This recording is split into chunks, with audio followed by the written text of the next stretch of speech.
Hey, everybody, this is Tom Sega from Duluth Pack, and this is the Duluth Pack podcast, Leader of the Pack.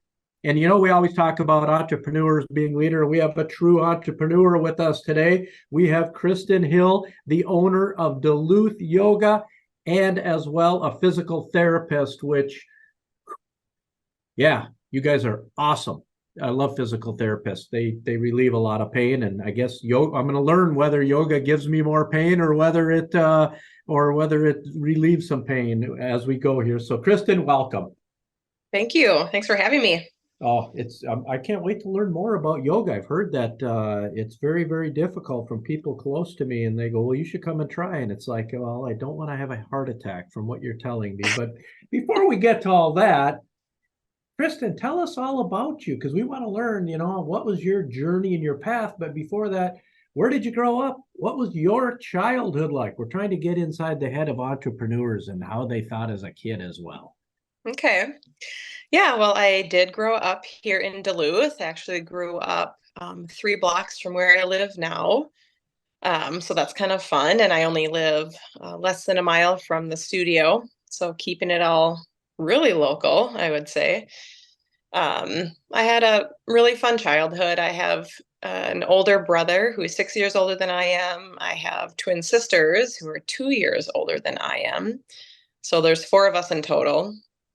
Um, and for the most part, sibling things aside, we all got along really well and continue to. So that's a fun little thing even into adulthood. But I played a lot of sports growing up. Tennis was my predominant sport. We all played tennis. We all played tennis in college, all of us siblings. Um, and I also did other things though, like soccer and ballet. I did until ninth grade or so. Yeah, had great friends, just some fun memories of growing up here in Duluth. Ballet making you a little flexible for yoga or, yoga position, but we'll talk about that later. We'll get to that. Yeah. So you played tennis. You played obviously through high school, my Mhm. assumption, and then you said you played in college. Where did you go to college? Did you go on a scholarship for tennis? And then what did you major in? Yeah. I went to Gustavus Adolphus College in St. Peter. So it's a Division III school, so there are not athletic scholarships there, but academic scholarships for sure. And I had a few of those. Um, I was lucky enough to play tennis with one of my sisters. Megan also went to Gustavus. So she was 2 years older than I am. But we got to play doubles together there her junior and senior year. And No fighting, no fighting. Hey, no, you missed that. of No. the two of the two sisters, we probably fought less on the tennis court. Um, but playing together, you get to know somebody's habits and style, and once you play together for a long time, things can kind of flow smoothly. So we did really well. We were all Americans in doubles for individuals at school. Yeah, and it was a great experience. Again, I advocate for anyone who can play college sports, doesn't matter the level, to really just try it. It's an incredible experience to be had. So that was a And ton of what fun. and what did you major in? I majored in pre-physical therapy because that was not an actual major there, and also psychology. And so you graduate from Gustavus Adolphus with a pre-physical therapy degree and Yep. and psychology. You're going to work on our body and our mind, right? I didn't And know it at the time, yeah, but yeah. then you go on to grad school, right? To go to Yep. physical therapy school. And Yep. is So it considered grad school or is it a doctorate? it's a doctorate program, but it is Okay. grad school. Yep. I did have to take 1 year in between to get a few more prerequisites that weren't offered at Gustavus that I needed for PT school. So I did those classes, and I also taught tennis and worked at an outdoor adventure store during that time. So it was a nice little year. But yeah, so I went to physical therapy school at the U of M in Minneapolis, and it was a nice change of pace from Gustavus. Gustavus was a great school, but it's also small. Um, So being part of a bigger city, bigger campus, was just a really fun experience. And our PT class only had, I think, 29 students in it. So you're still part of a smaller community, even though you're in a larger one. And that And was a how many? 3-year program there. 3 years. That was my question. A 3-year program. Tell us about each year, and when you're into PT school, I mean that's a grind, right? And Yeah. you're getting your doctorate. So tell us year one. What's year one like? Year one in the summer, right away you start with anatomy and gross anatomy. So we are in a cadaver lab, um, learning all sorts of things from bones, muscles, nerves. You trace the nerves all the way, and it takes a little getting used to, I will say, to be in a cadaver lab, but also pretty quickly you're able to appreciate on a much larger scope the miracles that our bodies are. Um, and to be able to have hands on like that, again, really grateful for people who are willing to donate to programs like that. So, um, yes, there's some nitty gritty, things like that in anatomy, but a huge appreciation, a big global appreciation for how the body comes together and works, all the different systems. Then the rest of the school year, again, just some bigger kind of heavy classes that you base your knowledge on, like biomechanics. That was a huge class. We had neuroanatomy. Um, that was with the medical school. It was an amazing class, really well done at the U of M. Physiology, what else? Statistics, not my fave, but necessary. Um, and then from year 1 to you start with your kind of final dissertation research project. So you start with that, and that goes throughout all years. Year 2 is more applicable things like treatment assessments, techniques, and all the different modalities you can use. There are so many avenues in physical therapy that you usually specialize after you get out of school. So that could be pediatrics, it could be neuroanatomy. You have a lot of outpatient orthopedic stuff, which is kind of what everybody thinks of for physical therapy. What else? There's women's health, there's vestibular or balance health, inner ear. You can do acute care, which is in hospitals, usually people who have had strokes or other serious health things happen to them, or long-term care if you're in those kind of facilities. Yeah. You don't do you pick a path when you're in PT school, where you want to go, or is it you go through units of all of the above, and then you can choose what direction you want to go with your career when you're done? That's, yeah, mostly how it goes. You learn all the basic foundational things in school, and then a little bit in your final like rotations. The final 3rd year is clinical rotation. And you still have requirements there, but you have 1 or 2 clinicals that you can start to specialize in or start to choose areas that you're interested in. Okay, and how much hands-on do you get in PT school? You just mentioned it, 3rd year at the tail end. Do they keep it to that before you're actually doing hands-on and learning in an office, a hospital, or a professional setting? Yeah, it depends on the program a little bit. That's how the U of M was set up. But I think St. Scholastica here and St. Kate's in St. Paul, they have what they call a spiraling curriculum. And so you do basically hands-on in the clinic stuff year 1. And so you kind of spiral around a certain subject like biomechanics, and then you're in the clinic and seeing that kind of biomechanics. So there are pros and cons. I think with the spiraling curriculum, you get hands-on sooner, and that's great, but you also don't have the knowledge yet about how to have your hands on somebody, literally. So pros and cons to that, but ours was later in our training. Is there a part of this, because things have changed? Obviously, we'll talk about this when we get to Duluth Yoga in a minute, but after pre-pandemic, post-pandemic, being near people, touching people, and obviously your first career was, that's what you do, right? You touch people and then train people how to do some therapies themselves and whatnot. Are there classes that actually teach you, because not everyone likes maybe to be touched? Yep. Yeah. During school, we always partner up. So you always are, asking these questions or kind of prepping your patient, if you will, even if it's your classmate in school, of, all right, I'm going to have my hands on your hips, down, lower, and back, just so you prep them for kind of what's to happen. And certainly people are welcome. No secrets. No, I mean, you can't really. You don't want people jumping off the table. Yeah, yeah. So you do get a lot of practice in school with your classmates, learning even how to ask those questions, and how to, approach somebody with that.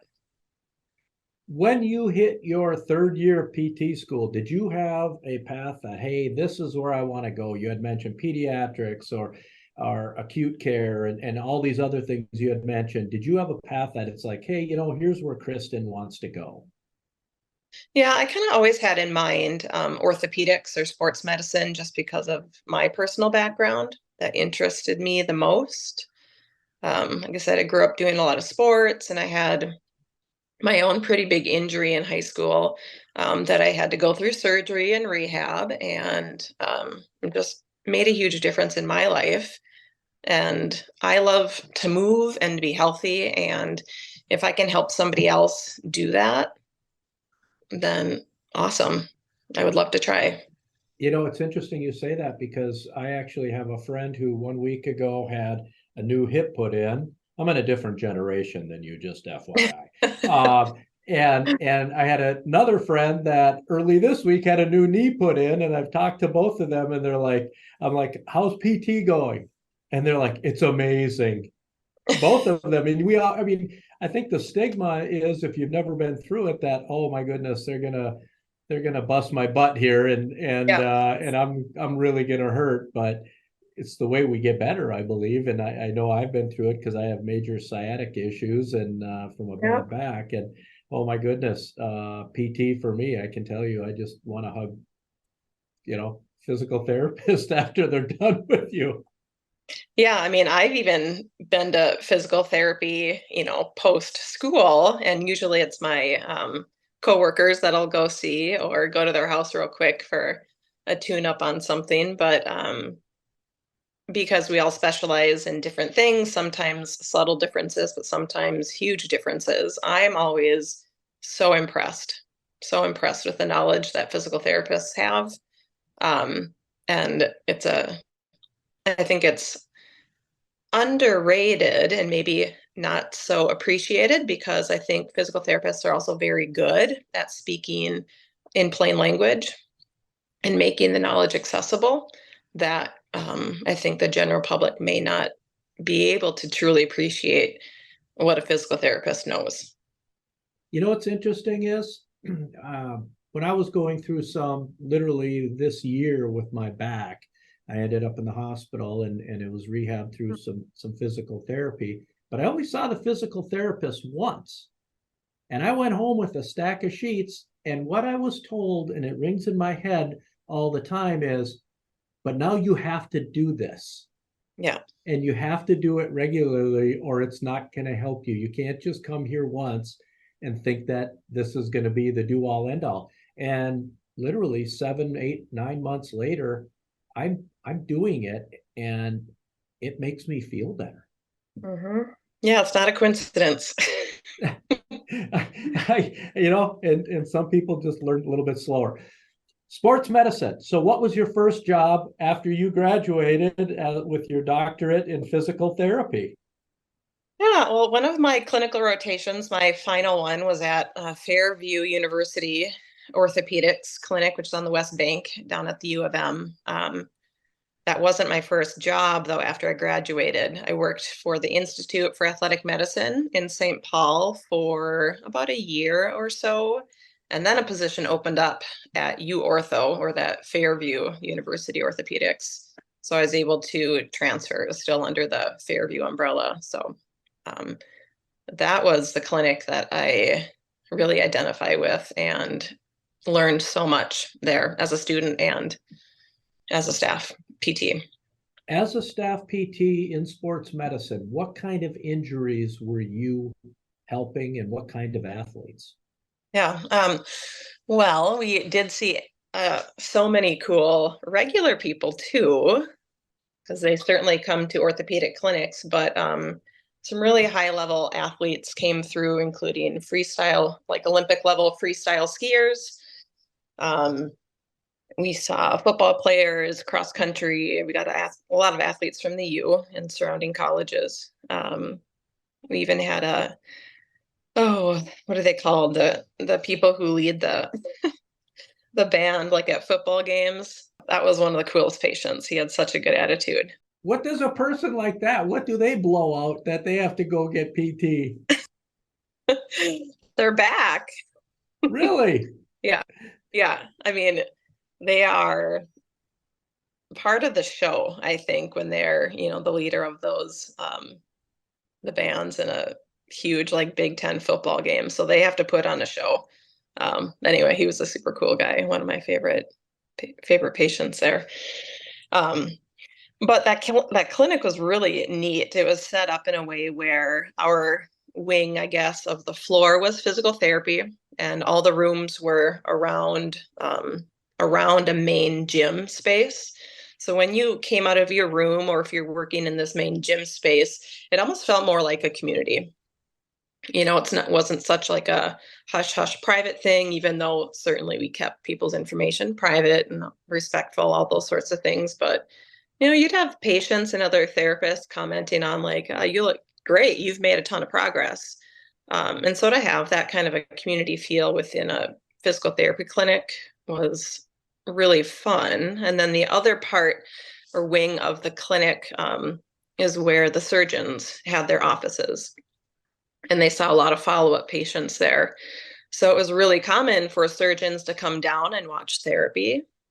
And it was really common for them to come get us and join them in their post-operative appointments and talk about rehab or what we see or what we think is going to be really important.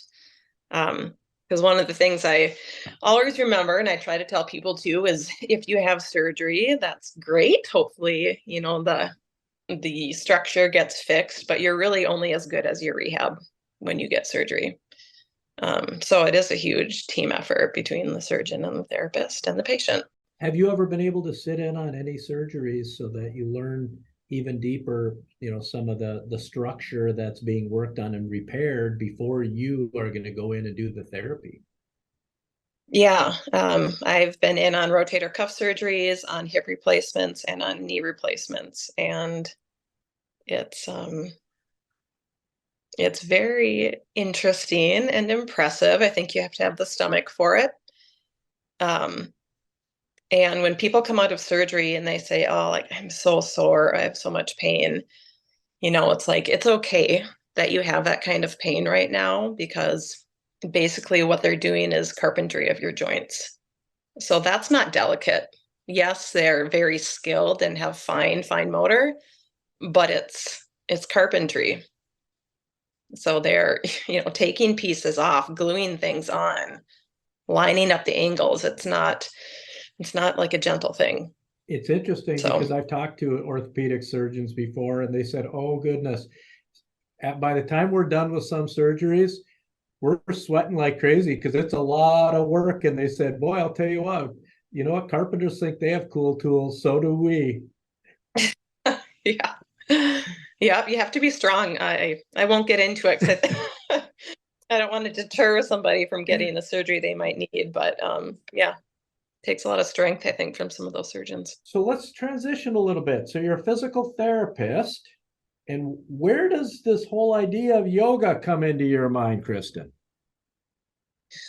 Well, during grad school, I was still pretty active. I was doing triathlons, and so like running and doing those sorts of things, but my knee was bugging me, and I just needed something else that I could do that wasn't so much impact on my knee. But I still really wanted a good workout. And I just always been interested in yoga with my dance background.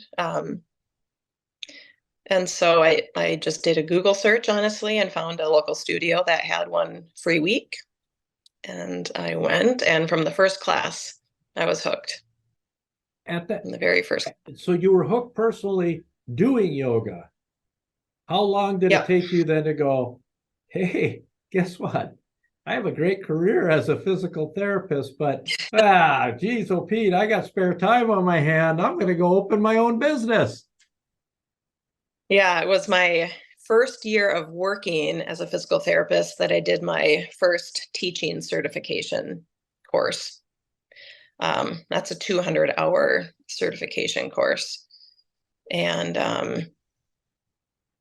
so I just did it really because I loved it so much that you kind of get the bug to teach it. And obviously with my then education in anatomy and physiology and biomechanics, most of the training information came very easily to me. Even the movement stuff with my ballet history, a lot of it was just easy knowledge for me to absorb and apply right away. So that was kind of always, I don't know, just a little fun supplemental thing that I did. But I also knew that I was married by that time, and my husband is also from Duluth, even though we didn't meet here. But we had the discussion of, do we move back home once we started having kids, or do we, go to the suburbia world, kind of a thing. And so we early on had decided that we would like to move home. His family's here, so is mine. And the only, I kind of laugh about it now, but really the only thing that was holding me back from moving home was the fact that there was not a hot yoga studio here in Duluth yet. Okay. I was like, for the layman, what the heck's a hot yoga studio? just a heated space to do your yoga in. Heated to what? Well, that depends. Depends on the class. It might depend on the studio, all sorts of things. But yeah, various levels of heat for different classes. We're not talking 75-degree heat, are we? And no, that actually starts to feel cold. What kind of heat are we talking about? Well, what we currently do at the studio is 85 degrees is our lowest temperature. And that's for our level 1 class and for our restorative classes. We use infrared heating panels to heat, so you also get a nice therapeutic boost from them. It increases circulation, it softens your muscles, you physically feel relaxed. And then our hottest class is up to 105. So that takes a little time to acclimate yourself to 105. But that's one of my personal favorite classes that we have. So we could just turn the sauna on at home, and we just interviewed somebody who owns a sauna company. So we can just turn our saunas on and go do yoga. You could, yes. Might have limited space, but yes. So you make the transition to Duluth. There was no hot yoga in Duluth. So you come up with the idea that I should start one. Yeah, kind of. By the time we moved up here, we had just had our second. And I was working part-time as a physical therapist here, 2 days a week, 2 10-hour days, because I really value being home as much as possible too with our children. And we might talk about it later, but honestly, that's been like a very consistent thread throughout this whole story, is trying to find, the balance that doesn't exist, by the way, trying to find the balance of that. So, yeah, we had our third, and so we had 3 girls, all 2 years apart, so they're all pretty little. And I had, I took a ton of trainings in Minneapolis too, in anticipation of one day maybe opening a studio. So I have all this, in my back pocket. And then an acquaintance knew that I was looking to open up a studio, but, honestly, it was more pie in the sky because I had my hands full. But she had said, well, I want to open up a yoga studio. Do you want to be a part of it? And, I really, from where I was in life, I would not be doing it on my own.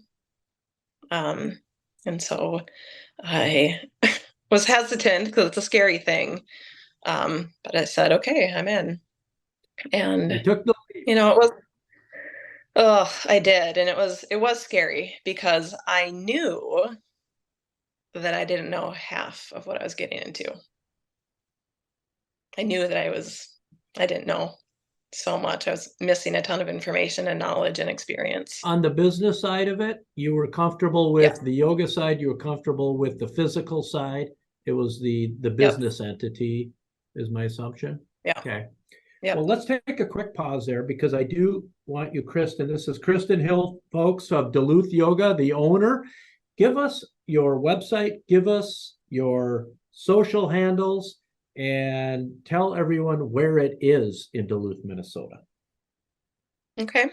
We are on Facebook or on Instagram, Duluth_yoga, and Duluth Yoga on Facebook. The website is duluthyogastudio.com. And we are located at 14 East St. Marie Street, right in Mount Royal shopping area. So we're on the St. Marie side, so it's kind of hidden behind the dental office there. But are you open 7 days a week? We are, yes. And what kind of hours do you have? I'm assuming seasonally they possibly change, but what kind of hours do you have at a yoga studio? Yeah, and there's still, we're still recovering from COVID, so our schedule is not back up to what it was pre-COVID. But right now we have a 5:30 a.m. class Monday through Friday. We have a 9 a.m. class 7 days a week. We have a 5:30 p.m. class 5 days a week. And then on Saturday, we have a 7:30 a.m. I mentioned the 9 and a 10:30. And on Sunday, we have the 9 a.m. that I mentioned and also a 5:30 p.m. class.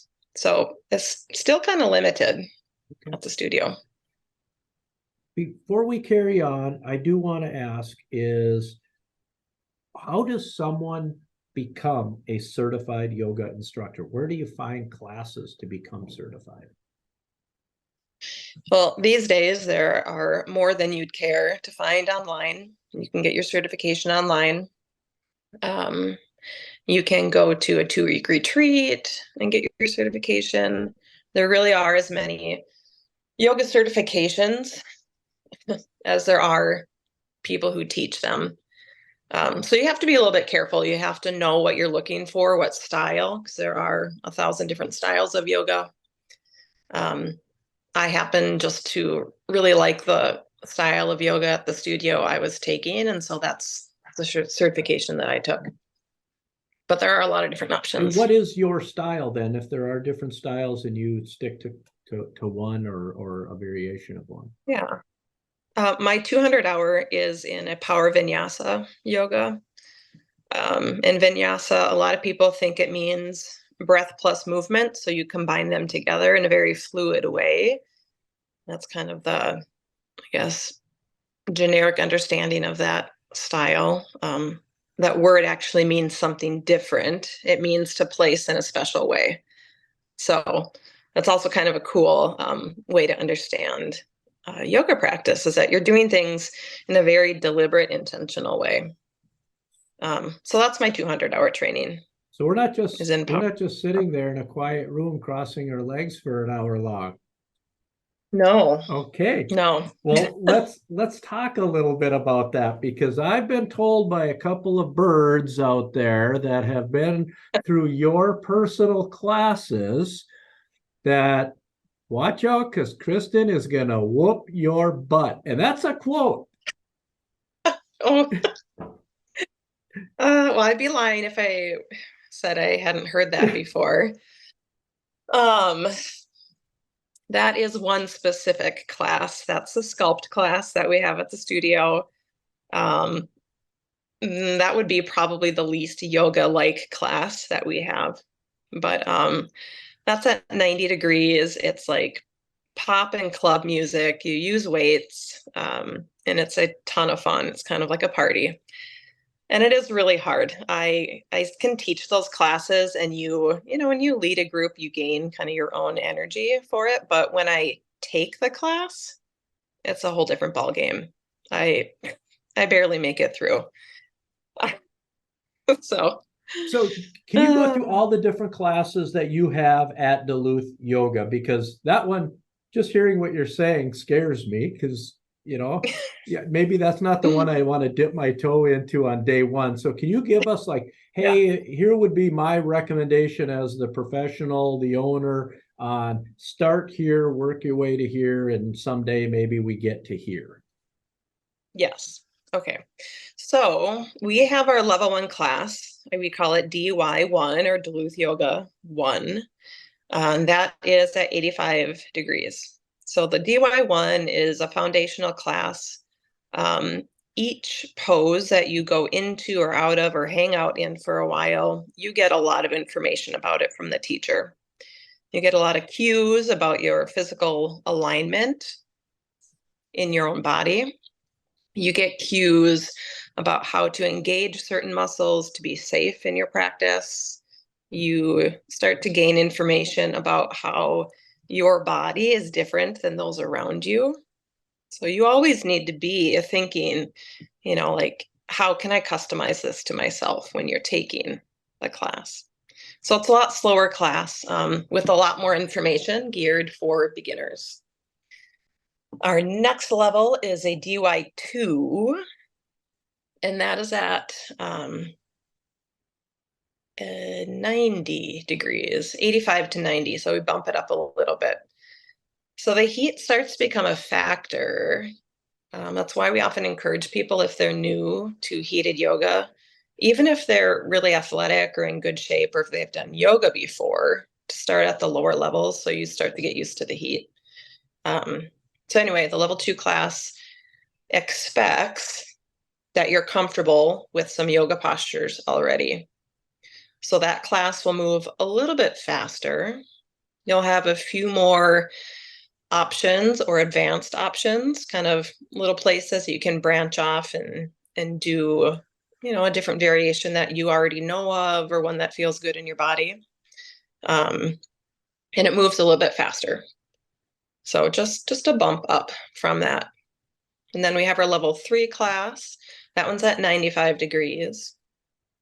And again, expects that you have some experience and knowledge, including how to manage the heat within your own self, and including the knowledge that or hopefully are comfortable with the fact that you don't have to do what the teacher is saying necessarily. We're just, creating this framework, and you always should be customizing your practice. So whether that's taking a step forward to make it a little bit harder, or taking a step back to make it more comfortable, that starts to become your own responsibility. And that one moves a lot faster. So there's less instruction per posture. So you get a lot more postures in. Your heart rate is a lot higher. You sweat more. But it's also like a really beautiful experience to have foundational information and be able to move more fluidly in your body. So that just comes with experience, though.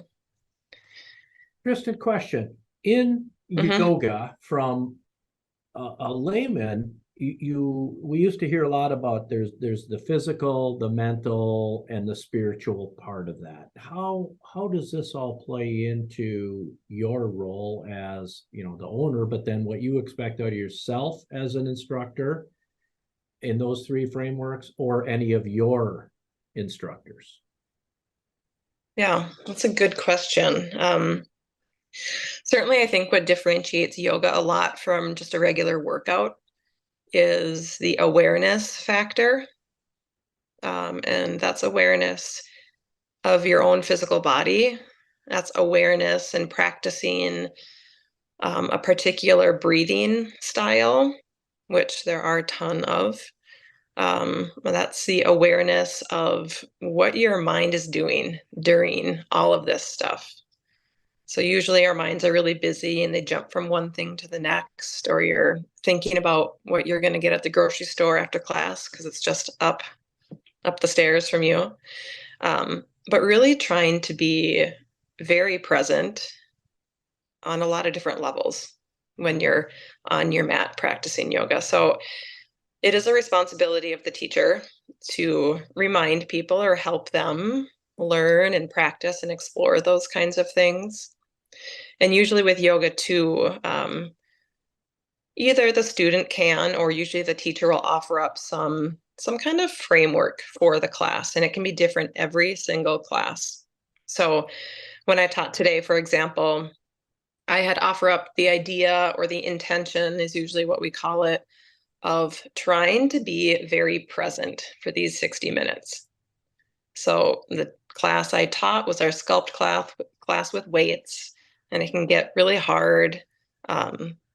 So I follow that up with saying it. So, if we keep our intention in mind, it doesn't matter if you use weights or not in this class. It doesn't matter if you take a break or a drink of water, because our goal here is to be really present and aware. So hopefully that also helps to set aside expectations people might have of themselves, or comparisons. We kind of get stuck comparing ourselves to one another. And just reminding people of that intention throughout the 60-minute class, really like why you're here. You bring up a great point, and that's the comparison part. So I've never been at a yoga class. So if I come to your first class, I can tell you I'm probably going to be rather intimidated. I'm going to Yep. be like looking at other people, but isn't yoga supposed to be all about you? Mm-hmm. Yeah. How do you train that, or get the newbie or the person that's even contemplating going to a yoga studio that no, don't worry about it. People aren't staring at you. How do you break that wall down? Yeah. Well, it is for sure kind of a stigma, I think. And I mean, it is intimidating to go to a new place. I was really intimidated when I went to my first place, so I know that feeling really well. Um, I think our teachers there and the team that we have at Duluth Yoga is absolutely incredible. Every single person there now is 100% sincere and full of integrity, and they really want you to feel your best in your body and in your mind. And you'll hear it a lot in all of the classes of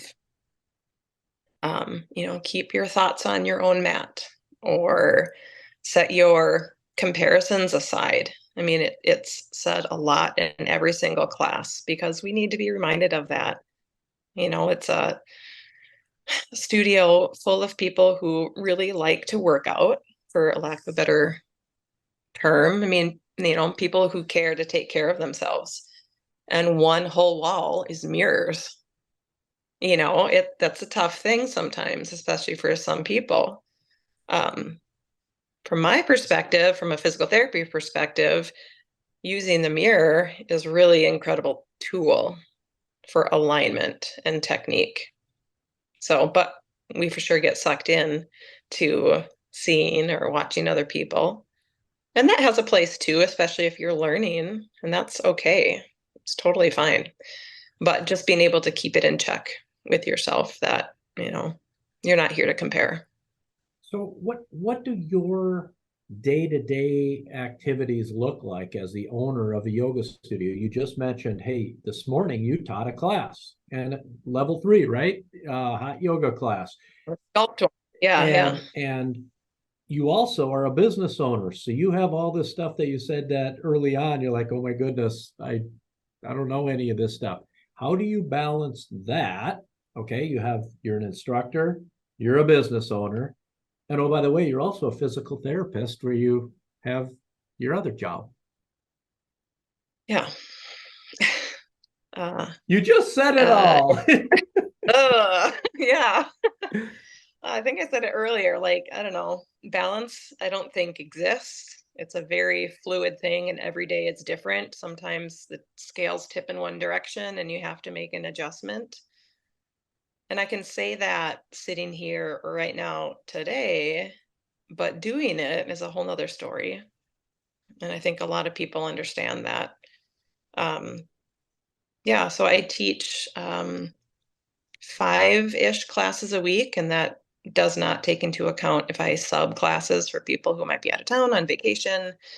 I prefer to do my teaching during the daytime when our girls are in school.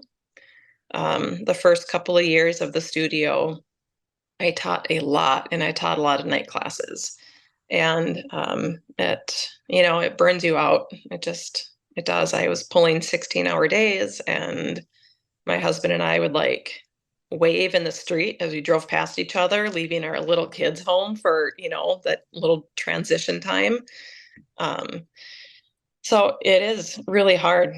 I teach one class at 5:30 a.m. So I have to get up at 4:15 for that.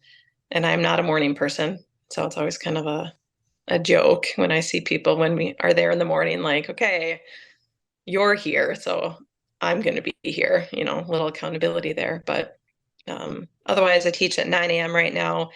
And then I usually stay at the studio after class. And that's when I take care of a lot of the little fires that come up with client accounts, or hey, my payment didn't go through, or I was charged twice for this, or answering voicemails, and doing a lot of the retail. So we have a pretty big but beautiful retail section of Duluth Yoga. And I do all the ordering for that, and I put it all into our system, our computer system, and then have to put it all out on the racks or the floor. And then I get home, and that's when I usually sit down at my desk and do more of the computer-based things. So answering a lot of emails, ordering the clothing or the products, a lot of little stuff. And most days I feel like I'm kind of treading water and not really moving forward a whole lot. I mentioned earlier that, like my family and our kids are really my priority. And so I pick up our 5th grader at 2:30 in the afternoon.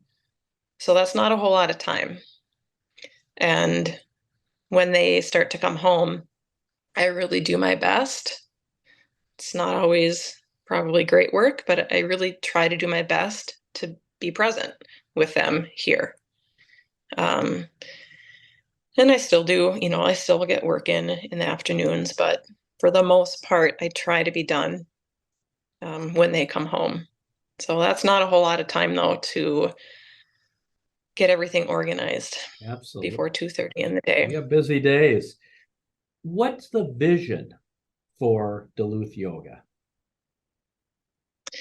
The vision for Duluth Yoga, I have a couple of different versions in my mind. And, it really kind of morphed a bit during COVID. That was a very difficult time for the studio on a couple of different levels. Just like other fitness places, we were closed for months and months at a time. So very little revenue with still all the bills going out. The overheads don't stop, do they? No, they don't. That was one of the big eye openers when I started looking at what it takes to run a business. But yeah, I would love to do something with the studio that incorporates more physical therapy. I think it's a little tricky. I hope it's being communicated, but I think people feel it too when they come to the studio, that it's not just yoga, if you will. And I think a lot of people don't even know really what that is or how it can benefit you. But I just feel like with like my education and knowledge, and the teachers that we have at Duluth Yoga are incredibly intelligent and knowledgeable. They have so much education that runs so much deeper than just yoga, you know. We have, a couple of certified yoga therapists. We have a physical therapy assistant who works there. A lot of our teachers have their personal training certifications and strength and conditioning certifications. So all of these classes, even though they're all different levels, different temperatures, whatnot, are very, very intelligently planned and thought through. So it would be really cool to be able to market that a little bit to people for their health and wellness. So more of a proactive approach I think you just did that on this podcast. Yeah. Thanks for pulling that out. And you have a website, right? We talked about that, and we'll get back to that so people can go on your website, because I've been there. And let's jump over to selling products. Obviously, that's a revenue stream. You're a business, right? That's how you pay those bills. And when you've been closed during a pandemic and the bills all keep coming in, you're still paying rent, you're still paying insurance, you're still paying heat and lights and everything else. And oh, by the way, we have no revenue source. So you have a website. Do you sell the products that you sell in studio on your website as well? We do not. A lot of the brands that we carry don't allow it. Okay. So it's a in-house retail only. So folks, if you're listening and you're in the Duluth area, go to Duluth Yoga to buy these awesome products. Can you tell us some of the products that you offer in the store, Kristin? Yeah. We offer a ton of Manduka, and that's the brand. Yoga mats, blocks, straps, the towels, because you get sweaty in class, that go over your mat. We offer a lot of really beautiful clothing from Lululemon, Aloe. Beyond Yoga is another huge but beautiful brand. So a lot of these yoga clothes, I mean, you've probably seen, it's athleisure. So you can wear it to yoga class, but you can wear it out shopping too, or, to your kids' basketball games and things like that. We have a lot of essential oils and self-care things like that, essential oils, diffusers. We have some really lovely skin products from Ursa Major, which is a company out in Vermont. I do try to source things made in the US or locally to just support other small businesses, because I get it. Thank you, because I happen to know and be very closely tied to an American-made business. Yeah. So we all appreciate that when people support American. Yeah. So once again, Kristin, folks, this is Kristin Hill, the owner of Duluth Yoga in Duluth, Minnesota. Give us those social handles again, and give us the website again so people can see the different classes and they can see all that you offer from your social and your website. The website is duluthyogastudio.com. Our Instagram is Duluth_yoga. And Facebook is just Duluth Yoga. So you can search those things up. We do a lot of our announcements, if you will, about classes or workshops on our social media sites or pages. So that's where you can get a lot of that info. And if you email the studio through the contact me section, I get all those emails. So if you have any questions about what classes might be best for me to start with, or I have low back pain, which one do you recommend? Or is there a certain teacher? I can help answer all of those questions and get you headed in the right direction. Kristin, do you see an overlap between your two careers, the physical therapist and the yoga, for people that are rehabbing from injury, surgery, whatever, and then as maybe a next step, yoga? Yeah, absolutely. When I work as a physical therapist, I do a ton of yoga-based exercises. And when I teach yoga, I teach it from a very biomechanical physical therapy perspective. So alignment and technique is kind of my jam. That's the stuff that I love to cue and to see. And it's one of the coolest things to have somebody come out of class and say, oh my gosh, I can lift my arm over my head now and it doesn't hurt, or my back feels amazing. And that's a pretty common place to hear at the studio, which is awesome. That's why we're there. That is really cool. And for businesses, I think maybe businesses that have people who have physical jobs ought to maybe look at taking out sending their employees to your studio and whatnot to make sure that they're all staying healthy and loose so that they don't have repetitive movement issues and things like that. Yeah, you do not have to be flexible to do yoga. That's probably the number one thing that we hear. You may gain flexibility if you do yoga, but any body can and should be doing yoga. It's so easy to customize if you're willing to do that for yourself. And then we all know with exercise, whether it's yoga or you're outside in the fresh air, it's so good for your mental health. And with the focus on mental health and those sorts of intention settings that we do in every class, you also get a huge boost to your mental health coming to yoga. Awesome. Kristin, we're going to do a little bit of a pivot here. So now we're going to go a little personal on you. We call this our packed questions segment. Rapid fire. So here we go. You ready? Yeah. All right. Favorite hobby outside of work? I love to garden. Love to hang out with our chickens in the backyard. They just make me happy. But I love still playing tennis. My sister and I play a lot at local Longview Tennis Club. But cooking and baking, just being outdoors, camping, love my family and spending time. Favorite place you've ever traveled? I would say New Zealand and Switzerland. And it's really, I believe, because of the natural beauty. You can find a big city anywhere, but being out and seeing those works of nature that just, your eyes get to drink in the scene, and it's beautiful. Favorite artist or band? You said you jam music in the yoga studio. What do you put on?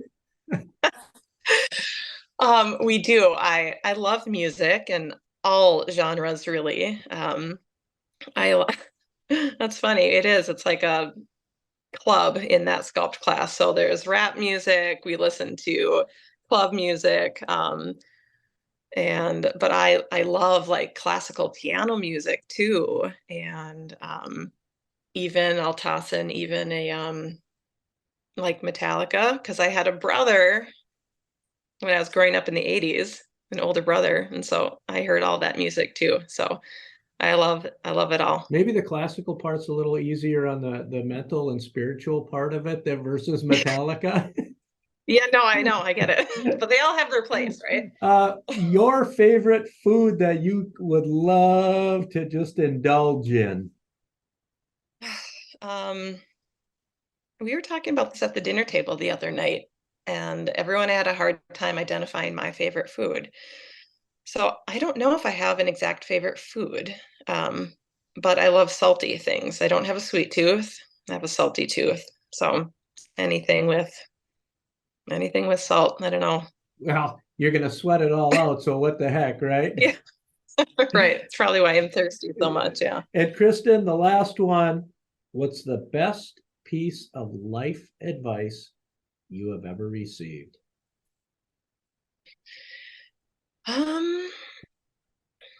I think maybe a few pieces, but really just to be grateful. We're all going to go through some storms, and sometimes they're big storms. And to know that this too shall pass, but really just to be grateful, to look around and know that you have the things that matter most, your family, and that they will always be there for you. Great advice. Folks, our special guest today has been Kristin Hill, the owner of Duluth Yoga and a physical therapist. So she knows a lot about our physiology and why we hurt and how to fix our hurts. If you want to find her, duluthyoga.com. She's on social. You can learn about all the classes, and you can find on there, contact us. You can email or direct, and she will answer your questions. Kristin, thank you so much for being here. Thank you, Tom. It was a lot of fun. Learned a lot. Folks, until next time, unplug from the indoors and recharge in the outdoors or a yoga studio.